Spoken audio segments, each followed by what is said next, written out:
ಎಲ್ಲರಿಗೂ ನಮಸ್ಕಾರ. ನನ್ನ ಯೂಟ್ಯೂಬ್ ಚಾನಲ್ಗೆ ಸ್ವಾಗತ. ಆತ್ಮೀಯರೇ ಮತ್ತು ವಿದ್ಯಾರ್ಥಿಗಳೇ, ನಾನು ಉಡುಪಿ ದೊಡ್ಡನಗುಡ್ಡೆಯ ವಾಸಂತಿ ಅಂಬಲ್ಪಾಡಿ.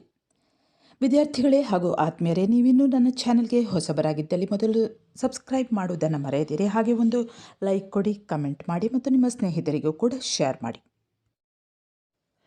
ವಿದ್ಯಾರ್ಥಿಗಳೇ ಮತ್ತು ಆತ್ಮೀಯರೇ, ಈಗ ನಾವು ಶಿಶುನಾಳ ಶರೀಫ ಇವರು ಬರೆದ ದುಡ್ಡು ಕೆಟ್ಟದ್ದು ನೋಡಣ್ಣ ಅನ್ನುವಂತಹ ತತ್ವಗೀತೆಯನ್ನು ನೋಡ್ತಾ ಹೋಗೋಣ.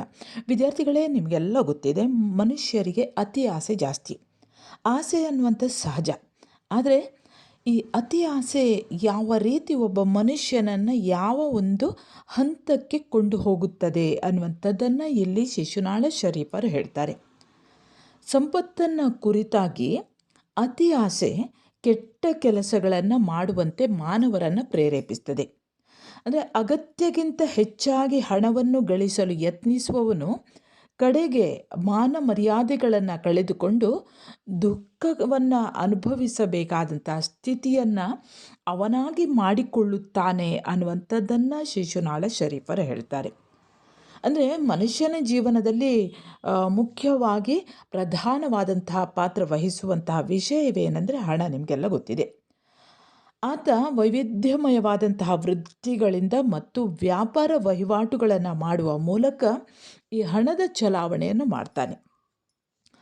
ಹಣದ ಬಗ್ಗೆ ಅತಿಯಾಸೆ ಒಬ್ಬ ಮನುಷ್ಯನಲ್ಲಿ ಅತಿಯಾಸೆಯನ್ನು ಯಾವಾಗ ಮನುಷ್ಯ ಮಾಡಿಕೊಳ್ತಾನೋ ಆವಾಗ ಹೆಚ್ಚು ಹೆಚ್ಚು ಹಣವನ್ನು, ಹೆಚ್ಚು ಹೆಚ್ಚು ಆಸ್ತಿಯನ್ನು ದೋಚಿಕೊಳ್ಳಿಕ್ಕೆ ಯತ್ನಿಸ್ತಾನೆ.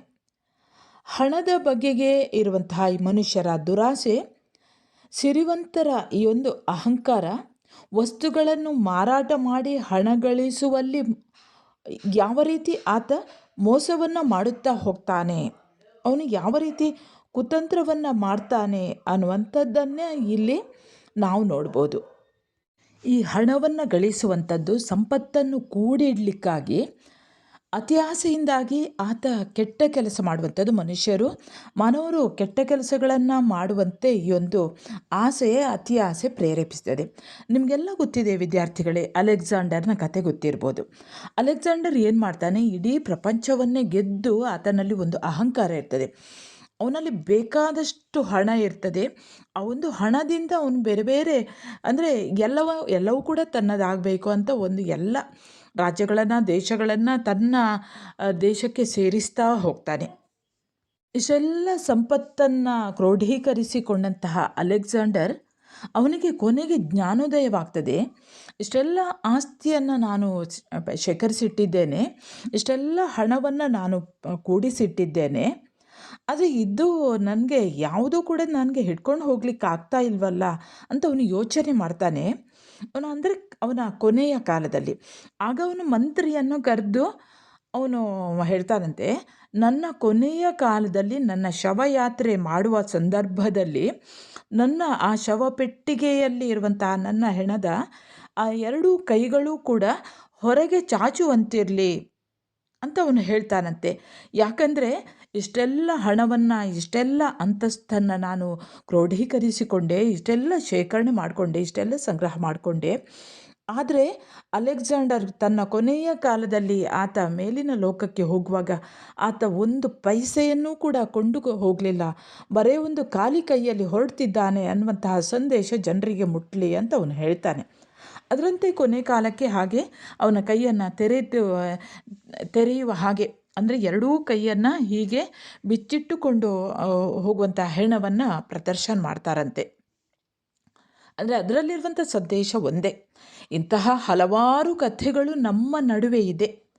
ಅಂದರೆ ಈ ಒಂದು ಆಸ್ತಿ ಎಷ್ಟೇ ಸಂಪಾದನೆ ಮಾಡಿದರೂ ಕೂಡ ಅದು ನಮ್ಮ ಕೊನೆ ಕಾಲಕ್ಕೆ ನಾವು ಹೋಗುವಾಗ ತಗೊಂಡು ಹೋಗ್ಲಿಕ್ಕಾಗೋದಿಲ್ಲ. ಅದರ ಅರಿವನ್ನು ಇಲ್ಲಿ ಶಿಶುನಾಳ ಶರೀಫರು ಮಾಡ್ತಾರೆ. ಈಗ ಈ ತತ್ವಗೀತೆಯನ್ನು ನೋಡ್ತಾ ಹೋಗೋಣ. ದುಡ್ಡು ಕೆಟ್ಟದ್ದು ನೋಡಣ್ಣ, ದುಗ್ಗಾಣಿಗೆ ಹೆಡ್ಡನಾಗಬೇಡೋ ತಿಂದಿನಿ ಮಣ್ಣ.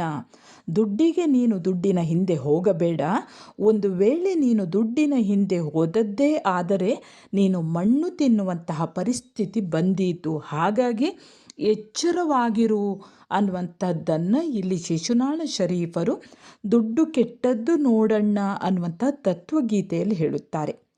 ಮುಂದಿನ ಭಾಗವನ್ನು ನೋಡೋಣ ವಿದ್ಯಾರ್ಥಿಗಳೇ.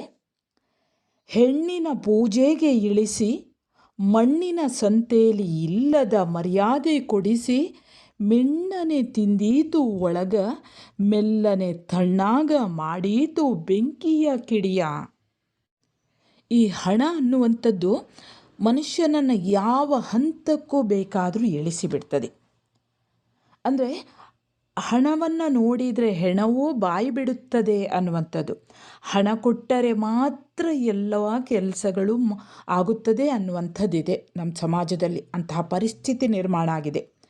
ಹೆಣ್ಣಿನ ಪೂಜೆಗೆ ಇಳಿಸಿ ಅಂದರೆ ಇಲ್ಲಿ ಸಾಧಾರಣವಾಗಿ ಹೆಣ್ಣನ್ನು ಪೂಜೆ ಮಾಡುವಂಥದ್ದು ಆ ಅರ್ಥ ಅಲ್ಲ. ಇಲ್ಲಿ ಹೆಣ್ಣನ್ನು ಮಾರುವಂತಹ ಸ್ಥಿತಿಯನ್ನೂ ಕೂಡ ಮಾಡ್ತಾರೆ. ಅಂತಹ ಹೆಣ್ಣನ್ನು ಮಾರಿ ಬಂದಂತಹ ಹಣದಿಂದ ಜೀವನವನ್ನು, ಅದು ಬಹಳ ನಿಕೃಷ್ಟವಾದಂತಹ ಸ್ಥಿತಿ. ಹೆಣ್ಣನ್ನು ಹಣಕ್ಕೆ ಮಾರುವಂಥದ್ದು. ಇಂತಹ ಹಣದಿಂದ ದೋಷಗಳು ಉಂಟಾಗ್ತವೆ ಅನ್ನುವಂಥದ್ದು ನಿಮಗೆಲ್ಲ ಗೊತ್ತಿದೆ. ಅಂದರೆ ಹೆಣ್ಣನ್ನು ಮಾರಬಾರ್ದು ಅನ್ನುವಂಥದ್ದನ್ನು, ಹೆಣ್ಣು ಕೆಲವೊಮ್ಮೆ ತನ್ನ ಮೈಯನ್ನು ಮಾರಿ ಹಣವನ್ನು ಗಳಿಸಿಕೊಳ್ತಾಳೆ. ಈ ಹಣವೂ ಕೂಡ ಬಹುಕಾಲ ಬರುವುದಿಲ್ಲ. ಹೆಣ್ಣನ್ನು ಮಾರಿ ಅಥವಾ ಹೆಣ್ಣು ತನ್ನ ದೇಹವನ್ನು ಮಾರುವಂತಹ ಸ್ಥಿತಿಗೆ ಇಳಿದಾಗ ಅಂತಹ ಕೆಟ್ಟ ಸ್ಥಿತಿಗೆ ಆಕೆಯನ್ನು ತಂದು ಬಿಡ್ತದೆ. ಅಥವಾ ಹೆಣ್ಣನ್ನು ಕೂಡ ಮಾರುವಂತಹ ಸ್ಥಿತಿಗೆ ಮನುಷ್ಯ ಇಳಿದು ಬಿಡುತ್ತಾನೆ ಅನ್ನುವಂಥದ್ದನ್ನು ಇಲ್ಲಿ ಶರೀಫರು ಹೇಳ್ತಾರೆ. ಹೆಣ್ಣಿನ ಪೂಜೆಗೆ ಇಳಿಸಿ ಮಣ್ಣಿನ ಸಂತೆಯಲ್ಲಿ ಇಲ್ಲದ ಮರ್ಯಾದೆ ಕೊಡಿಸಿ. ಅಂದರೆ ಸಂತೆ ಅಥವಾ ಮಾರುಕಟ್ಟೆಯಲ್ಲಿ ನಿಜವಾಗಿ ನೋಡಬೇಕಾದ್ರೆ ಮಣ್ಣಿಗೆ ಯಾವುದೇ ಬೆಲೆ ಇಲ್ಲ. ಆದರೆ ಮನುಷ್ಯ ಈ ಮಣ್ಣಿಗೂ ಕೂಡ ಬೆಲೆ ತಂದು ಬಿಟ್ಟಿದ್ದಾನೆ, ಹೆಣ್ಣಿಗೂ ಕೂಡ ಬೆಲೆ ತಂದು ಬಿಟ್ಟಿದ್ದಾನೆ. ಬೆಲೆಯನ್ನು ಆಕೆಗೆ ಕಟ್ಟಿದ್ದಾನೆ. ಹಣಕ್ಕಾಗಿ ಹೆಣ್ಣನ್ನು ಕೂಡ ಮಾರಾಟ ಮಾಡ್ತಾರೆ. ಹಾಗೆ ಮಣ್ಣಿಗೂ ಕೂಡ ಯಾವುದೇ ಬೆಲೆ ಇಲ್ಲದೇ ಇರುವಂತಹ ಈ ಮಣ್ಣಿಗೂ ಕೂಡ ಬೆಲೆಯನ್ನು ಕಟ್ಟಿಬಿಟ್ಟಿದ್ದಾನೆ. ಅಂದರೆ ಸ್ವಾರ್ಥಕ್ಕಾಗಿ ಅವನು ಮಣ್ಣಿಗೂ ಕೂಡ ಬೆಲೆಯನ್ನು ಕಟ್ಟಿಬಿಟ್ಟಿದ್ದಾನೆ. ಈ ಮಣ್ಣು ಪ್ರತ್ಯಕ್ಷವಾಗಿ ಅಥವಾ ಏನೂ ತಿಳಿಯದ ಹಾಗೆ, ಅಂದರೆ ನಮಗೆ ಗೊತ್ತಿಲ್ಲದ ಹಾಗೆ ಮರ್ಯಾದೆಯನ್ನು ತಂದುಕೊಡ್ತದೆ, ಹೌದು. ಆದರೆ ನಮಗೆ ಗೊತ್ತಿಲ್ಲದ ಹಾಗೆ ಮಿಣ್ಣನೆ ತಿಂದೀತು ಒಳಗ ಮೆಲ್ಲನೆ ತಣ್ಣಾಗ ಮಾಡೀತು ಬೆಂಕಿಯ ಕಿಡಿಯ. ಈ ಮಣ್ಣು ನಮ್ಮನ್ನು ಒಳಗೊಳಗೇ ತಿನ್ನುತ್ತಾ ಹೋಗ್ತದೆ. ಅಂದರೆ ಹೇಗೆ ಒಂದು ಬೆಂಕಿಯ ಒಂದು ಕಿಡಿಯಿಂದ ಯಾವ ರೀತಿ ಇಡೀ ಎಲ್ಲವನ್ನೂ ಸರ್ವನಾಶ ಮಾಡಿಬಿಡಬಹುದು, ಅದೇ ರೀತಿಯಲ್ಲಿ ಹಣವೂ ಕೂಡ ನಮ್ಮನ್ನು ಒಳಗೊಳಗೇ ತಿಂದು ಬಿಡ್ತದೆ. ಹಾಗೆ ಒಳಗೊಳಗೇ ನಮ್ಮನ್ನು ಇಲ್ಲವಾಗಿಸಿ ಬಿಡುತ್ತದೆ ಈ ಹಣ. ಅಂತಹ ಒಂದು ಈ ಹಣದಿಂದ ಮನುಷ್ಯ, ಆತನಿಗೆ ಬೆಲೆಯೂ ಬಂದು ಬಿಡ್ತದೆ, ಬೆಲೆಯೂ ಕೂಡ ಇಲ್ಲವಾಗಿಸಿ ಬಿಡಬಹುದು. ಸಮಾಜದಲ್ಲಿ ಯಾವುದೇ ಗೌರವ ಇಲ್ಲದೇ ಇರುವಂತಹ ವ್ಯಕ್ತಿಗೂ ಕೂಡ ಗೌರವ ತಂದು ಕೊಡ್ತದೆ ಈ ಹಣ. ಹಾಗೆ ಸಮಾಜದಲ್ಲಿ ತುಂಬ ಗೌರವ ಇದ್ದವನನ್ನು, ಅಂದರೆ ಶ್ರೀಮಂತ ಅನ್ನುವಂತಹ ರೀತಿಯಲ್ಲಿ ಕೊಡ್ತಾ ಇದ್ದಂತಹ ಗೌರವವೂ ಕೂಡ ಹೋಗಿ ಬಿಡುವಂತಹ ಸಾಧ್ಯತೆಯೂ ಈ ಹಣಕ್ಕಿದೆ. ಅಂದರೆ ಅಷ್ಟು ಮಾಡುವಂತಹ ತಾಕತ್ತು ಈ ಹಣಕ್ಕಿದೆ. ಅದಕ್ಕೆ ಹೇಳುವಂಥದ್ದು ಶರೀಫರು, ದುಡ್ಡು ಕೆಟ್ಟದ್ದು ನೋಡಣ್ಣ, ದುಗ್ಗಾಣಿಗೆ ಹೆಡ್ಡನಾಗಬೇಡೋ ತಿಂದಿ ನೀ ಮಣ್ಣ. ದುಡ್ಡಿಗೆ ನೀನು ದುಡ್ಡಿನ ಹಿಂದೆ ಹೋಗಬೇಡ. ಒಂದು ವೇಳೆ ನೀನು ದುಡ್ಡಿನ ಹಿಂದೆ ಹೋದದ್ದೇ ಆದರೆ ನೀನು ಮಣ್ಣು ತಿನ್ನುವಂತಹ ಪರಿಸ್ಥಿತಿ ಬಂದೀತು. ಹಾಗಾಗಿ ಎಚ್ಚರವಾಗಿರು ಅನ್ನುವಂಥದ್ದನ್ನು ಇಲ್ಲಿ ಶಿಶುನಾಳ ಶರೀಫರು ದುಡ್ಡು ಕೆಟ್ಟದ್ದು ನೋಡಣ್ಣ ಅನ್ನುವಂಥ ತತ್ವಗೀತೆಯಲ್ಲಿ ಹೇಳುತ್ತಾರೆ. ಮುಂದಿನ ಭಾಗವನ್ನು ನೋಡೋಣ ವಿದ್ಯಾರ್ಥಿಗಳೇ. ಹೆಣ್ಣಿನ ಪೂಜೆಗೆ ಇಳಿಸಿ ಮಣ್ಣಿನ ಸಂತೆಯಲ್ಲಿ ಇಲ್ಲದ ಮರ್ಯಾದೆ ಕೊಡಿಸಿ ಮಿಣ್ಣನೆ ತಿಂದೀತು ಒಳಗ ಮೆಲ್ಲನೆ ತಣ್ಣಾಗ ಮಾಡೀತು ಬೆಂಕಿಯ ಕಿಡಿಯ. ಈ ಹಣ ಅನ್ನುವಂಥದ್ದು ಮನುಷ್ಯನನ್ನು ಯಾವ ಹಂತಕ್ಕೂ ಬೇಕಾದರೂ ಇಳಿಸಿಬಿಡ್ತದೆ. ಅಂದರೆ ಹಣವನ್ನು ನೋಡಿದರೆ ಹೆಣವೂ ಬಾಯಿ ಬಿಡುತ್ತದೆ ಅನ್ನುವಂಥದ್ದು. ಹಣ ಕೊಟ್ಟರೆ ಮಾತ್ರ ಎಲ್ಲ ಕೆಲಸಗಳು ಆಗುತ್ತದೆ ಅನ್ನುವಂಥದ್ದಿದೆ ನಮ್ಮ ಸಮಾಜದಲ್ಲಿ. ಅಂತಹ ಪರಿಸ್ಥಿತಿ ನಿರ್ಮಾಣ ಆಗಿದೆ. ಹೆಣ್ಣಿನ ಪೂಜೆಗೆ ಇಳಿಸಿ ಅಂದರೆ ಇಲ್ಲಿ ಸಾಧಾರಣವಾಗಿ ಹೆಣ್ಣನ್ನು ಪೂಜೆ ಮಾಡುವಂಥದ್ದು ಆ ಅರ್ಥ ಅಲ್ಲ. ಇಲ್ಲಿ ಹೆಣ್ಣನ್ನು ಮಾರುವಂತಹ ಸ್ಥಿತಿಯನ್ನೂ ಕೂಡ ಮಾಡ್ತಾರೆ. ಅಂತಹ ಹಣ, ಅಂತಹ ಹೆಣ್ಣನ್ನು ಮಾರಿ ಬಂದಂತಹ ಹಣದಿಂದ ಜೀವನವನ್ನು, ಅದು ಬಹಳ ನಿಕೃಷ್ಟವಾದಂತಹ ಸ್ಥಿತಿ. ಹೆಣ್ಣನ್ನು ಹಣಕ್ಕೆ ಮಾರುವಂಥದ್ದು. ಇಂತಹ ಹಣದಿಂದ ದೋಷಗಳು ಉಂಟಾಗ್ತವೆ ಅನ್ನುವಂಥದ್ದು ನಿಮಗೆಲ್ಲ ಗೊತ್ತಿದೆ. ಅಂದರೆ ಹೆಣ್ಣನ್ನು ಮಾರಬಾರ್ದು ಅನ್ನುವಂಥದ್ದನ್ನು, ಹೆಣ್ಣು ಕೆಲವೊಮ್ಮೆ ತನ್ನ ಮೈಯನ್ನು ಮಾರಿ ಹಣವನ್ನು ಗಳಿಸಿಕೊಳ್ತಾಳೆ. ಈ ಹಣವೂ ಕೂಡ ಬಹುಕಾಲ ಬರುವುದಿಲ್ಲ. ಹೆಣ್ಣನ್ನು ಮಾರಿ ಅಥವಾ ಹೆಣ್ಣು ತನ್ನ ದೇಹವನ್ನು ಮಾರುವಂತಹ ಸ್ಥಿತಿಗೆ ಇಳಿದಾಗ ಅಂತಹ ಕೆಟ್ಟ ಸ್ಥಿತಿಗೆ ಆಕೆಯನ್ನು ತಂದು ಬಿಡ್ತದೆ. ಅಥವಾ ಹೆಣ್ಣನ್ನು ಕೂಡ ಮಾರುವಂತಹ ಸ್ಥಿತಿಗೆ ಮನುಷ್ಯ ಇಳಿದು ಬಿಡುತ್ತಾನೆ ಅನ್ನುವಂಥದ್ದನ್ನು ಇಲ್ಲಿ ಶರೀಫರು ಹೇಳ್ತಾರೆ. ಹೆಣ್ಣಿನ ಪೂಜೆಗೆ ಇಳಿಸಿ ಮಣ್ಣಿನ ಸಂತೆಯಲ್ಲಿ ಇಲ್ಲದ ಮರ್ಯಾದೆ ಕೊಡಿಸಿ. ಅಂದರೆ ಸಂತೆ ಅಥವಾ ಮಾರುಕಟ್ಟೆಯಲ್ಲಿ ನಿಜವಾಗಿ ನೋಡಬೇಕಾದ್ರೆ ಮಣ್ಣಿಗೆ ಯಾವುದೇ ಬೆಲೆ ಇಲ್ಲ. ಆದರೆ ಮನುಷ್ಯ ಈ ಮಣ್ಣಿಗೂ ಕೂಡ ಬೆಲೆ ತಂದು ಬಿಟ್ಟಿದ್ದಾನೆ, ಹೆಣ್ಣಿಗೂ ಕೂಡ ಬೆಲೆ ತಂದು ಬಿಟ್ಟಿದ್ದಾನೆ, ಬೆಲೆಯನ್ನು ಆಕೆಗೆ ಕಟ್ಟಿದ್ದಾನೆ. ಹಣಕ್ಕಾಗಿ ಹೆಣ್ಣನ್ನು ಕೂಡ ಮಾರಾಟ ಮಾಡ್ತಾರೆ. ಹಾಗೆ ಮಣ್ಣಿಗೂ ಕೂಡ ಯಾವುದೇ ಬೆಲೆ ಇಲ್ಲದೇ ಇರುವಂತಹ ಈ ಮಣ್ಣಿಗೂ ಕೂಡ ಬೆಲೆಯನ್ನು ಕಟ್ಟುಬಿಟ್ಟಿದ್ದಾನೆ. ಅಂದರೆ ಸ್ವಾರ್ಥಕ್ಕಾಗಿ ಅವನು ಮಣ್ಣಿಗೂ ಕೂಡ ಬೆಲೆಯನ್ನು ಕಟ್ಟಿಬಿಟ್ಟಿದ್ದಾನೆ. ಈ ಮಣ್ಣು ಪ್ರತ್ಯಕ್ಷವಾಗಿ ಅಥವಾ ಏನೂ ತಿಳಿಯದ ಹಾಗೆ, ಅಂದರೆ ನಮಗೆ ಗೊತ್ತಿಲ್ಲದ ಹಾಗೆ ಮರ್ಯಾದೆಯನ್ನು ತಂದುಕೊಡ್ತದೆ, ಹೌದು. ಆದರೆ ನಮಗೆ ಗೊತ್ತಿಲ್ಲದ ಹಾಗೆ ಮಿಣ್ಣನೆ ತಿಂದೀತು ಒಳಗ ಮೆಲ್ಲನೆ ತಣ್ಣಾಗ ಮಾಡೀತು ಬೆಂಕಿಯ ಕಿಡಿಯ. ಈ ಮಣ್ಣು ನಮ್ಮನ್ನು ಒಳಗೊಳಗೇ ತಿನ್ನುತ್ತಾ ಹೋಗ್ತದೆ. ಅಂದರೆ ಹೇಗೆ ಒಂದು ಬೆಂಕಿಯ ಒಂದು ಕಿಡಿಯಿಂದ ಯಾವ ರೀತಿ ಇಡೀ ಎಲ್ಲವನ್ನೂ ಸರ್ವನಾಶ ಮಾಡಿಬಿಡಬಹುದು, ಅದೇ ರೀತಿಯಲ್ಲಿ ಹಣವೂ ಕೂಡ ನಮ್ಮನ್ನು ಒಳಗೊಳಗೇ ತಿಂದು ಬಿಡ್ತದೆ. ಹಾಗೆ ಒಳಗೊಳಗೇ ನಮ್ಮನ್ನು ಇಲ್ಲವಾಗಿಸಿ ಬಿಡುತ್ತದೆ ಈ ಹಣ. ಅಂತಹ ಒಂದು ಈ ಹಣದಿಂದ ಮನುಷ್ಯ, ಆತನಿಗೆ ಬೆಲೆಯೂ ಬಂದು ಬಿಡ್ತದೆ, ಬೆಲೆಯೂ ಕೂಡ ಇಲ್ಲವಾಗಿಸಿ ಬಿಡಬಹುದು. ಸಮಾಜದಲ್ಲಿ ಯಾವುದೇ ಗೌರವ ಇಲ್ಲದೇ ಇರುವಂತಹ ವ್ಯಕ್ತಿಗೂ ಕೂಡ ಗೌರವ ತಂದು ಕೊಡ್ತದೆ ಈ ಹಣ. ಹಾಗೆ ಸಮಾಜದಲ್ಲಿ ತುಂಬ ಗೌರವ ಇದ್ದವನನ್ನು, ಅಂದರೆ ಶ್ರೀಮಂತ ಅನ್ನುವಂತಹ ರೀತಿಯಲ್ಲಿ ಕೊಡ್ತಾ ಇದ್ದಂತಹ ಗೌರವವೂ ಕೂಡ ಹೋಗಿ ಬಿಡುವಂತಹ ಸಾಧ್ಯತೆಯೂ ಈ ಹಣಕ್ಕಿದೆ. ಅಂದರೆ ಅಷ್ಟು ಮಾಡುವಂತಹ ತಾಕತ್ತು ಈ ಹಣಕ್ಕಿದೆ. ಅದಕ್ಕೆ ಹೇಳುವಂಥದ್ದು ಶರೀಫರು, ದುಡ್ಡು ಕೆಟ್ಟದ್ದು ನೋಡಣ್ಣ, ದುಗ್ಗಾಣಿಗೆ ಹೆಡ್ಡನಾಗಬೇಡೋ ತಿಂದಿ ನೀ ಮಣ್ಣ. ದುಗ್ಗಾಣಿಗೆ, ಈ ಹಣಕ್ಕೆ ನೀನು ದಾಸನಾಗಬೇಡ. ಒಂದು ವೇಳೆ ನೀನು ದಾಸನಾಗಿ ಬಿಟ್ಟರೆ ನೀನು ಮಣ್ಣನ್ನು ತಿನ್ನುವಂತಹ ಪರಿಸ್ಥಿತಿ, ಬಡತನದ ಪರಿಸ್ಥಿತಿಗೆ ಹೋಗಬಹುದು, ಅಥವಾ ಅತಿ ನಿಕೃಷ್ಟ ಪರಿಸ್ಥಿತಿಗೆ ಹೋಗಬಹುದು, ಅಥವಾ ನಿನ್ನ ನಾಶವೂ ಕೂಡ ಆಗಬಹುದು ಅನ್ನುವಂತಹ ಎಚ್ಚರಿಕೆಯನ್ನು ಶಿಶುನಾಳ ಶರೀಫರು ಕೊಡ್ತಾರೆ. ಅವರು ಮುಂದಿನ ಭಾಗದಲ್ಲಿ ಈ ರೀತಿ ಹೇಳ್ತಾರೆ ನೋಡಿ, ರೊಕ್ಕ ಮುಕ್ಕಿಸೀತು ಮಣ್ಣು, ಅದ ತಕ್ಕಂತೆ ಬಳಸಲು ತೆರೆಸೀತು ಕಣ್ಣು, ಮುಕ್ಕುವ ಚಪಲ ಏಕಿನ್ನು, ಮುಕ್ಕಿ ಬಿಕ್ಕಳಿಸಲು ಕುಡಿಸೀತು ನೀರು. ಈ ರೊಕ್ಕ ಮುಕ್ಕಿಸೀತು ಮಣ್ಣು, ರೊಕ್ಕ ಅಂದರೆ ಹಣ ನಮಗೆ ಎಷ್ಟು ಬೇಕೋ ಅಷ್ಟು ಇದ್ದರೆ ನಾವು ಮರ್ಯಾದೆಯಿಂದ ಜೀವನವನ್ನು ಮಾಡಬಹುದು. ಮನುಷ್ಯನಿಗೆ ಏನು ಬೇಕಾದದ್ದು ನಿಮಗೆಲ್ಲ ಗೊತ್ತಿದೆ. ಒಂದಷ್ಟು ಊಟ, ಹಾಗೆ ಒಂದು ಮನೆ, ಹಾಗೆ ಸ್ವಲ್ಪ ಬಟ್ಟೆ ಬರೆ, ಅಷ್ಟೇ ಸಾಕಾಗ್ತದೆ. ಆದರೆ ಅತಿಯಾಗಿ ಹಣವನ್ನು ಕೂಡಿಸಿಟ್ಟುಕೊಂಡು ನಾವು ಮತ್ತಷ್ಟು ಒಳ್ಳೆಯ ಸವಲತ್ತುಗಳನ್ನು ಪಡೀತಾ ಹೋದರೆ ಅದರಿಂದ ಅಹಂಕಾರ ಅನ್ನುವಂಥದ್ದು ಬಂದು ಬಿಡ್ತದೆ. ಕೊನೆಗೆ ಮಣ್ಣು ತಿನ್ನಬೇಕಷ್ಟೆ. ಅದಕ್ಕಾಗಿ ಇವರು ಹೇಳುವಂಥದ್ದು ಯಾವುದು, ರೊಕ್ಕ ಮುಕ್ಕಿಸೀತು ಮಣ್ಣು. ಹಣ ಅನ್ನುವುದು ನಮ್ಮ ಅವಶ್ಯಕತೆಗೆ ಎಷ್ಟು ಬೇಕೋ ಅಷ್ಟು ಇದ್ದರೆ ಅದು ಸಾಕಾಗ್ತದೆ. ಅಂದರೆ ಮನುಷ್ಯನು ಏನು ಮಾಡ್ತಾನೆ, ತನ್ನ ಅವಶ್ಯಕತೆಗಿಂತ ಹೆಚ್ಚಾಗಿ ಸಂಪಾದನೆಯನ್ನು ಮಾಡ್ತಾ ಇದ್ದಾರೆ. ಅಂಥವರ ಕುರಿತು ಇಲ್ಲಿ ಹೇಳುವಂಥದ್ದು, ರೊಕ್ಕ ಮುಕ್ಕಿಸೀತು ಮಣ್ಣು, ಅದ ತಕ್ಕಂತೆ ಬಳಸಲು ತೆರೆಸೀತು ಕಣ್ಣು.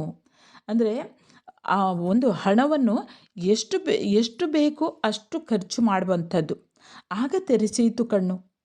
ಮುಕ್ಕುವ ಚಪಲ ಏಕೆನ್ನು, ಈ ಹಣ ಅನ್ನೋದು ಅದೇ ಎಂಥವರನ್ನೂ ಕೂಡ ಮಣ್ಣು ಮುಕ್ಕಿಸಿ ಬಿಡ್ತದೆ. ಹಣವನ್ನು ಯಾವುದಕ್ಕೆ ಹೇಗೆ ಖರ್ಚು ಮಾಡಬೇಕು, ಹೇಗೆ ಬಳಸಿಕೊಳ್ಬೇಕು ಅನ್ನುವಂಥದ್ದನ್ನು ತಿಳಿದು ತಿಳಿದು ಅಂದರೆ ಎಷ್ಟು ಬೇಕೋ ಅಷ್ಟು ಮಿತವಾಗಿ ಬಳಸಿದರೆ ಅಂಥವರನ್ನು ಈ ಹಣ ಕಣ್ಣು ತೆರೆಸುತ್ತದೆ. ಹಣವಿದ್ದರೂ ಕೂಡ ಮತ್ತಷ್ಟು ಬೇಕು ಮತ್ತಷ್ಟು ಬೇಕು. ಅದಕ್ಕೆ ಹೇಳ್ತಾರೆ, ಮುಕ್ಕುವ ಚಪಲ ಏಕೆ ಇನ್ನು, ಯಾಕಿನ್ನು ನಿನಗೆ ಇಂತಹ ಚಪಲ ಯಾಕೆ? ಅಂದರೆ ಹಣವಿದ್ದರೂ ಕೂಡ ಎಷ್ಟು ಬೇಕೋ ಅಷ್ಟು ಹಣವಿದ್ದರೂ ಕೂಡ ಮತ್ತು ಗಳಿಸಬೇಕು, ಮತ್ತಷ್ಟು ಸಂಪಾದನೆ ಮಾಡಬೇಕು, ಇನ್ನಷ್ಟು ಏರಿಸಿಡಬೇಕು, ಇನ್ನಷ್ಟು ಸಂಗ್ರಹ ಮಾಡಬೇಕು ಅನ್ನುವಂಥ ಹಂಬಲವನ್ನು ಇಟ್ಟುಕೊಂಡ್ರೆ ಅದು ಏನು ಮಾಡ್ತದೆ, ಮುಕ್ಕಿ ಬಿಕ್ಕಳಿಸಲು ಕುಡಿಸೀತು ನೀರು. ಅದು ನಮಗೆ ಹೆಚ್ಚಾದಷ್ಟು ಬಿಕ್ಕಳಿಕೆ ಬಂದುಬಿಡ್ತದೆ. ಬಿಕ್ಕಳಿಕೆಯನ್ನು ಅಂಥದ್ದು ಬರ್ತದೆ. ಅಂದರೆ ಮತ್ತಷ್ಟು ಸಂಪಾದನೆ ಮಾಡಬೇಕು, ಇನ್ನಷ್ಟು ಸಂಪಾದನೆ ಮಾಡಬೇಕು ಅನ್ನುವಂತಹ ಹಂಬಲ ಇಟ್ಟುಕೊಂಡ್ರೆ ಬಿಕ್ಕಳಿಕೆಯ ರೀತಿಯಲ್ಲಿ, ಅಂದರೆ ಹಣಕ್ಕೆ ಕೊನೆ ಅನ್ನುವುದೇ ಇಲ್ಲ. ಹಾಗಾಗಿ ನಮಗೆ ಹಣ ನೀರು ಕುಡಿಸ್ತದೆ. ಅಂದರೆ ಬಿಕ್ಕಳಿಕೆ ಜೋರಾದಾಗ ನಾವು ನೀರು ಕುಡಿಲೇಬೇಕಾಗ್ತದೆ. ಈ ಹಣದ ಬಿಕ್ಕಳಿಕೆ ಜೋರಾದಾಗ ಅದು ನಮಗೆ, ಈ ಹಣ ಇದೆ ಅಲ್ಲ, ಅದು ನಮಗೆ ನೀರು ಕುಡಿಸಿ ಬಿಡ್ತದೆ. ಅಂದರೆ ಈ ರೀತಿ ಹೇಳುವಂಥದ್ದು, ಉಪ್ಪು ತಿಂದವನು ನೀರು ಕುಡಿಯಲೇಬೇಕು ಅನ್ನುವಂಥ ಗಾದೆಯನ್ನು ನೀವು ಕೇಳಿರ್ಬೋದು. ಹಾಗಾಗಿ ಮುಕ್ಕುವ ಚಪಲ ಯಾಕೆ ನಿನಗೆ, ಮತ್ತಷ್ಟು ಬೇಕು ಅಂತ ಹಣವನ್ನು ಗಳಿಸುವಂತಹ ಈ ಒಂದು ಹುಮ್ಮಸ್ಸು ಯಾಕೆ ನಿನಗೆ? ಇಂತಹ ಪೆದ್ದುತನವನ್ನು ಮಾಡಬೇಡ. ದುಡ್ಡು ಕೆಟ್ಟದ್ದು ನೋಡಣ್ಣ, ದುಗ್ಗಾಣಿಗೆ ಹೆಡ್ಡನಾಗಬೇಡೋ ತಿಂದಿ ನೀ ಮಣ್ಣ. ರೊಕ್ಕ ಮುಕ್ಕಿಸೀತು ಮಣ್ಣು, ಅದ ತಕ್ಕಂತೆ ಬಳಸಲು ತೆರೆಸೀತು ಕಣ್ಣು. ಮುಕ್ಕುವ ಚಪಲ ಏಕಿನ್ನು, ಮುಕ್ಕಿ ಬಿಕ್ಕಳಿಸಲು ಕುಡಿಸೀತು ನೀರು. ಈ ಹಣ ನಮಗೆ ನೀರು ಕುಡಿಸಿಬಿಡ್ತದೆ. ಅಂದರೆ ಯಾರಾದರೂ ಕೂಡ, ಯಾರೇ ಆಗಲಿ, ಆತ ಹಣವನ್ನು ಅಗತ್ಯಕ್ಕಿಂತ ಹೆಚ್ಚಾಗಿ ಗಳಿಸಿದರೆ ಅದಕ್ಕೆ ತಕ್ಕನಾದ ಬೆಲೆಯನ್ನು ಅವನು ಅನುಭವಿಸ್ತಾನೆ. ಅಂದರೆ ಇಂತಹ ಒಂದು ಮನುಷ್ಯರು, ಈ ಹಣದ ಮದವುಳ್ಳ ಮನುಷ್ಯರು ನಮ್ಮ ಈ ಸಮಾಜದಲ್ಲಿ ಬೇಕಾದಷ್ಟು ಇದ್ದಾರೆ. ಅಂಥವರನ್ನು ನೋಡಿಯೇ ಶರೀಫರು ಇಂತಹ ಒಂದು ತತ್ವಗೀತೆಯನ್ನು ಬರೆದದ್ದು. ಶರೀಫರು ಅಂತಲ್ಲ, ಶರಣರು, ಬಸವಾದಿಗಳು ಎಲ್ಲರೂ ಕೂಡ ಹೇಳಿದ್ದಾರೆ. ಏನು, ಸತ್ಯಶುದ್ಧ ಕಾಯಕ ಮಾಡಿದಡೆ ಎತ್ತ ನೋಡಿದರತ್ತ ಲಕ್ಷ್ಮಿ ತಾನಾಗಿಪ್ಪಳು ಅನ್ನುವಂಥದ್ದನ್ನು ನಾವು ವಚನಗಳಲ್ಲಿ ಗಮನಿಸಬಹುದು. ಅಂದರೆ ಒಳ್ಳೆಯ ಮಾರ್ಗದಲ್ಲಿ ನೀವು ಹಣವನ್ನು ಗಳಿಸಿ, ಆವಾಗ ಹಣ ಉಳಿತದೆ. ನೀವು ಕೆಟ್ಟ ಮಾರ್ಗದಲ್ಲಿ ಹಣವನ್ನು ಗಳಿಸಿದ್ರೆಯಾ, ಹೋಗಿಬಿಡ್ತದೆ ಆ ಹಣ, ಹೇಗಾದರೂ ಮಾಡಿ ಹೋಗಿಯೇ ಹೋಗ್ತದೆ ಅನ್ನುವಂಥದ್ದನ್ನು ಹೇಳುವಂಥದ್ದು. ಆನಂತರ ನೀವು ಪಶ್ಚಾತ್ತಾಪವನ್ನು ಪಡಬೇಡಿ. ವಿದ್ಯೆ ಮತ್ತು ಲಕ್ಷ್ಮಿ ಅಂದರೆ ಹಣ, ಈ ಎರಡರಲ್ಲಿ ಯಾವುದು ಶಾಶ್ವತ ಅಂತ ಕೇಳಿದರೆ ನಿಮಗೆಲ್ಲ ಗೊತ್ತಿದೆ. ಅದರಲ್ಲಿ ವಿದ್ಯೆ ಮಾತ್ರ ಶಾಶ್ವತ ಅಂತ, ಹಣ ಶಾಶ್ವತ ಅಲ್ಲ. ಹಣ ಅಂದರೆ ಲಕ್ಷ್ಮಿ ಯಾವತ್ತೂ ಕೂಡ ಸ್ಥಿರ ಮನಸ್ಸಿನವಳು ಅಲ್ಲ ಅಂತೆ. ಅಂದರೆ ಲಕ್ಷ್ಮಿ ಮತ್ತು ಸರಸ್ವತಿಯದ್ದು ಸ್ಥಿರ ಮನಸ್ಸಂತೆ, ಲಕ್ಷ್ಮಿ ಚಂಚಲೆ ಅಂತೆ. ಲಕ್ಷ್ಮಿ ಒಂದು ಕಡೆ ನಿಲ್ಲುವುದಿಲ್ಲ. ಅವಳಿಗೆ ಯಾವಾಗ ಮನಸ್ಸು ಬರ್ತದೋ ಆವಾಗ ಹೊರಟು ಬಿಡ್ತಾಳೆ. ಅಂದರೆ ಸರಸ್ವತಿ ಹಾಗಲ್ಲ, ವಿದ್ಯೆ ಹಾಗಲ್ಲ, ಒಂದು ಕಡೆ ಇದ್ದು ಬಿಟ್ಟರೆ ಅಲ್ಲೇ ಇರ್ತಾಳಂತೆ. ಅದೇ ರೀತಿ ವಿದ್ಯೆ, ಅದೇ ಈ ಲಕ್ಷ್ಮಿ ಅವಳು ಶಾಶ್ವತ ಅಲ್ಲ, ಅವಳು ಚಂಚಲ ಸ್ವಭಾವದವಳು.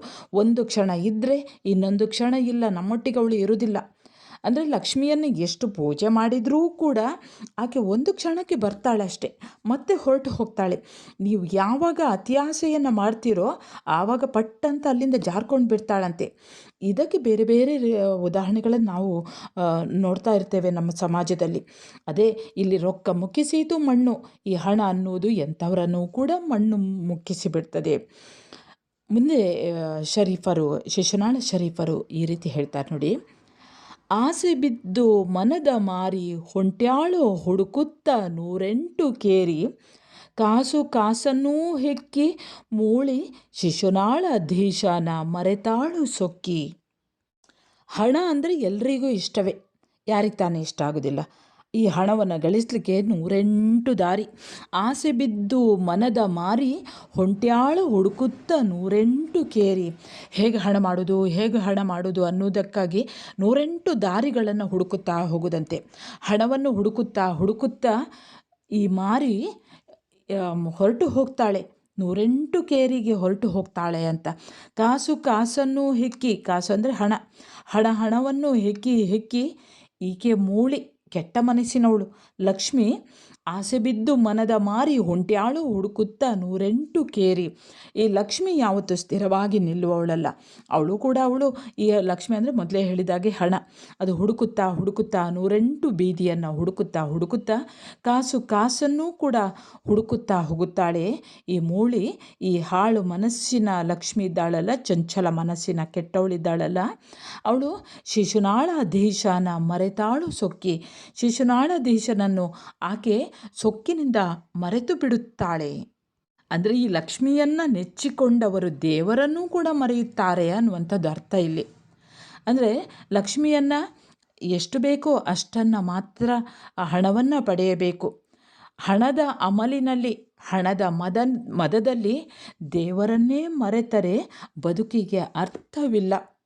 ಅಂದರೆ ಎಲ್ಲವನ್ನೂ ನೀಡುವವನು ಅವನೇ. ನೀನು ಯಾವಾಗ ಸೊಕ್ಕಿನಿಂದ, ಈ ಹಣದ ಮದದಿಂದ ನಿನ್ನನ್ನು ನೀನು ಮರೆಯುತ್ತೀಯೋ, ಆಗ ಹಣವನ್ನೂ ಕೂಡ ದೇವರು ಅಲ್ಲಿ ತೆಗೆದುಕೊಂಡು ಬಿಡ್ತಾನೆ ಅನ್ನುವಂತಹ ಒಂದು ಈ ಒಂದು ಸೂಚನೆಯನ್ನು ಶಿಶುನಾಳ ಶರೀಫರು ಕೊಡ್ತಾರೆ. ಆ ಎಚ್ಚರಿಕೆಯ ಸಂದೇಶವನ್ನು ಕೊಡ್ತಾರೆ. ವಿದ್ಯಾರ್ಥಿಗಳೇ, ಸಂತ ಶಿಶುನಾಳ ಶರೀಫರು ಬರೆದಂತಹ ಈ ದುಡ್ಡು ಕೆಟ್ಟದ್ದು ನೋಡಣ್ಣ ಅನ್ನುವಂಥದ್ದು ನಿಮಗೆಲ್ಲ ಇದರ ಒಂದು ಸಂದೇಶ ಗೊತ್ತಾಯಿತು. ಕೊನೆಗೆ ಹೇಳುವಂಥದ್ದಿದೆ, ದುಡ್ಡು ಅನ್ನೋದು ಅದು ನಶ್ವರ, ಅದರ ಮೌಲ್ಯಗಳು ಮಾತ್ರ ಶಾಶ್ವತವಾಗಿರ್ತದೆ. ಹಾಗಾಗಿ ಬರೇ ಹಣಕ್ಕಾಗಿ ಜೀವನವನ್ನು ಹಾಳು ಮಾಡಿಕೊಳ್ಳಬಾರ್ದು ಅನ್ನುವಂತಹ ಒಂದು ಸಂದೇಶವನ್ನು ಈ ಕವನದಲ್ಲಿ, ಈ ಒಂದು ತತ್ವಗೀತೆಯಲ್ಲಿ ನಾವು ಕಾಣಬಹುದು.